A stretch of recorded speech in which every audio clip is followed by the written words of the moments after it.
something isn't right. So I started seeking out different people, listening to a TV broadcast by one of the major television evangelists.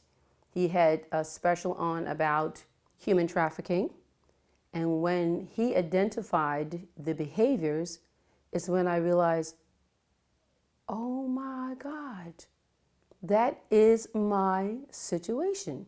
I started passing out flyers to the local churches back in 2008. I went door to door, letting them know that we have an issue in the community which has not been identified, therefore has not been addressed.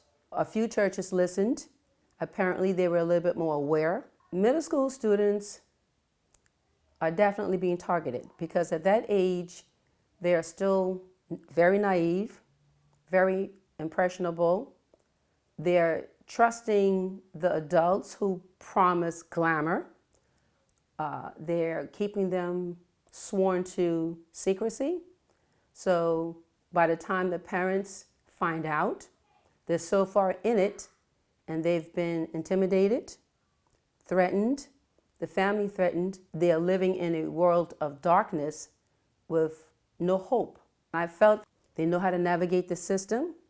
Your typical average family is not that street savvy. But because I was hitting the streets, they were people who, from the community, street people, so to speak, who would give me heads up.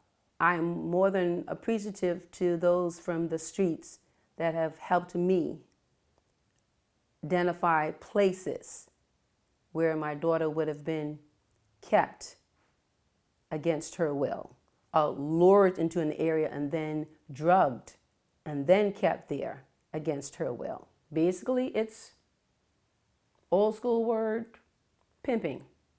It's the same thing, it's only been renamed. This is the worst thing. To think that a person who practices all of the safety measures possible and to have the exact extreme opposite, to enter your home and to destroy like a dynamite. I've navigated, I've reported, I've sought out help to no avail. And the situation has progressively gotten worse. In 2008, when I started encountering the problem, it was more so just the telephone. For instance, the older guys would use the younger girls to call.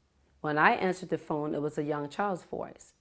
But when I checked the other phone in the home, it was a much older male voice. So whenever I found out that there were older guys on the phone, then I would intervene. And then, of course, click. Years later, my daughter has a felony. She doesn't qualify for school loans, has not yet received the medical assistance that she should have received. She's been received counseling for criminal domestic violence, but that's an offshoot of the real problem. And when I tell them to the agencies that serve the criminal, then nobody, I don't think they've been trained enough to know, well, we need to refer you to another agency to get the appropriate services. The first thing is relocation. Then any other supports could possibly work. But we've been the criminal domestic violence route. Came right back. I kept paying for all these counseling. It doesn't help because you cannot put the individual back in the same community. Definitely, this has to be a collaborative approach. Spiritual leaders, community leaders, school leaders, law enforcement, everybody has to come to the table, even if it's a small table,